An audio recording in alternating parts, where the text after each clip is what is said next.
17. Okay.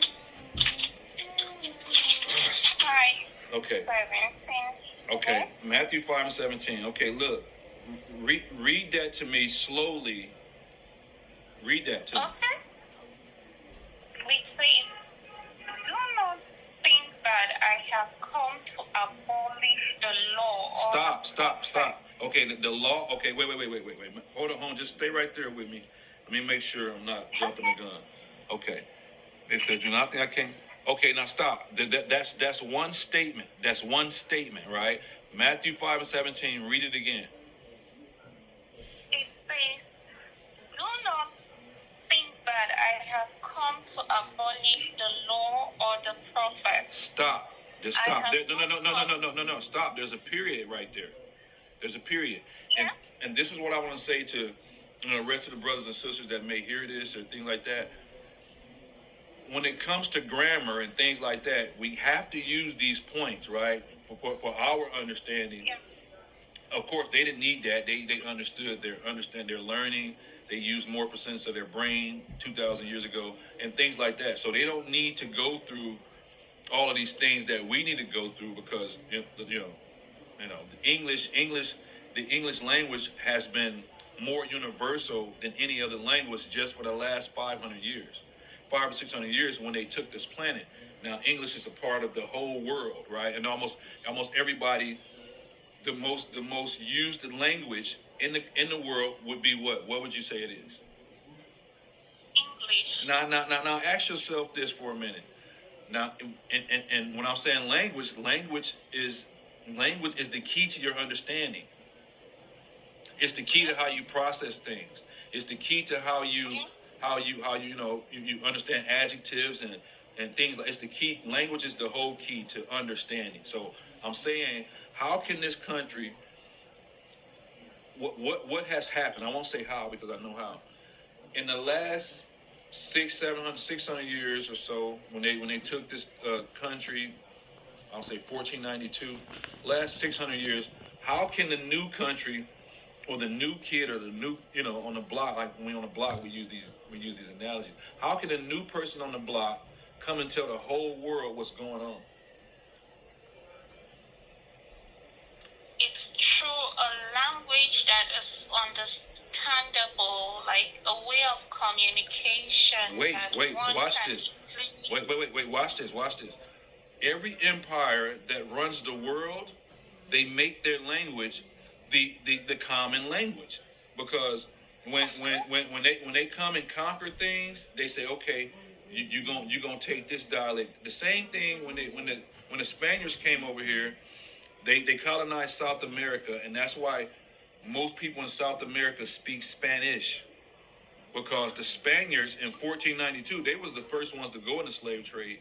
We came after the Spaniards, but that happened after they genocide, raped, robbed, and murdered, came over and killed the natives here, took their language and made them speak it.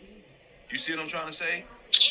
Yes. So go ahead. I'm glad you brought up this issue of language because I had wanted us to really have time or create time to discuss about language and to discuss about speaking in tongues.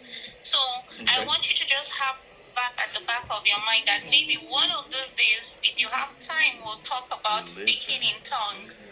Because other people say it's a heavenly language. Other people say it's angelic language. Religion other people say so many. Really so bad. I just want you to write it down that when you have time, if I don't bring it up, please do bring it up so that we can digress. Okay, look. No. We're gonna cover that because it's not a lot to cover. Once we finish this conversation and going into the conversation of speaking in tongues, you're gonna keep it short and sweet.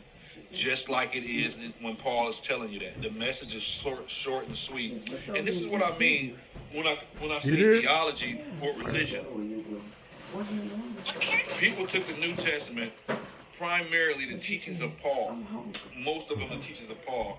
Even though the Catholic Church says that Peter was the first pope and things like that.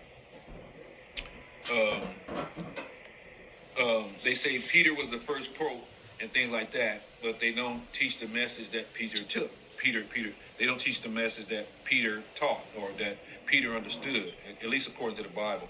But the reason I'm saying that is because these people, religion, man, right, came in and took the narrative where they were speaking in tongues as the Spirit gave them utterance, and you have to have and Paul is trying to break it down. They took this and made a whole religion out of being able to speak in tongues.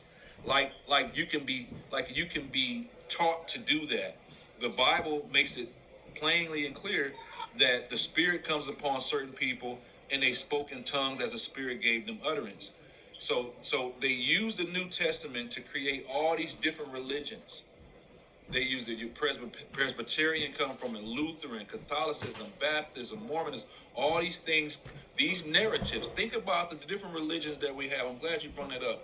Okay, babe, she said she was hungry. Where did their founder, right? When you go back and you trace these religions and their founders, then you'll be able to track where they got the ideology to start a congregation and give it this name, or tell them this is the key to understand. This is when the Spirit is on you when you speak in tongues, or when you things like that. You will not see Christians today telling you their message comes from the Old Testament. Most of their messages will come from the New Testament. From New Testament. Yes, and that's what they're going to that's what they're going to preach to you. And so listen, look, this is the point. Look, watch this. This is the point. They're going to keep you focused on the New Testament. And the reason I'm telling you that this is dangerous and it's like a cancer, and we got to eradicate it. Not wipe it out, but eradicate those who believe that. And I'm going to tell you why. Watch this. I'm almost done. I'm almost done. So watch this last part right here. Watch this. Jesus, Matthew, Mark, Luke, John, Peter, all the people that you read about in the New Testament never read the New Testament. They never seen the New Testament.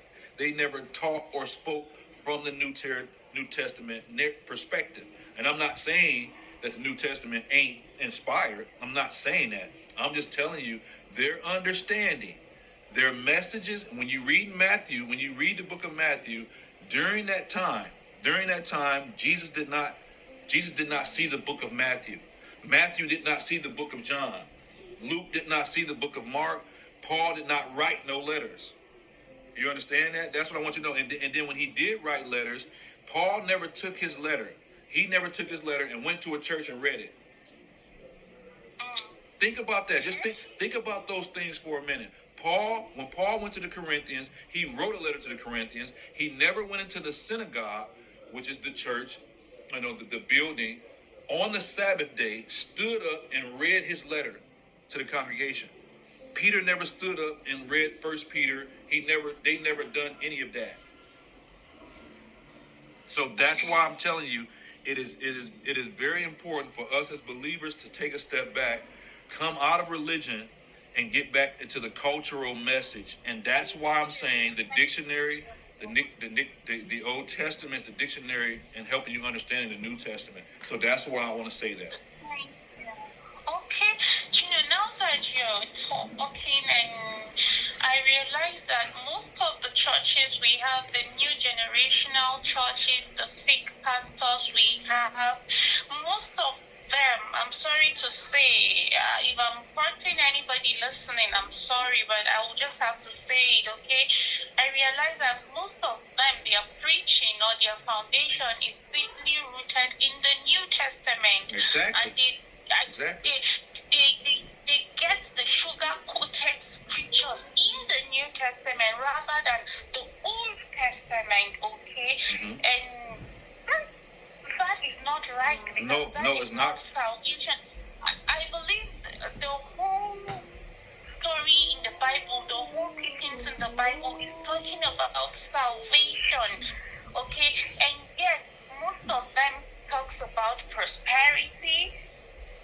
Please don't get me wrong, it's good. Yes, but yes. What happens to the whole message of the Word of There God? we go. Because if you read the Word of God, you're talking about salvation, how you need to get yourself fixed, how you need to get yourself saved. Okay. Now watch this. Now watch this. Watch this right here. Watch it. Then you're exactly right. So that's why when I asked you earlier, where does the first part where you start to see about the coming of the Messiah, right? Now most people will say, okay, it's Genesis 3:15. Give me a minute. Hey, wait. No. Give me a minute. I gotta get a cord. The power's going down. Okay.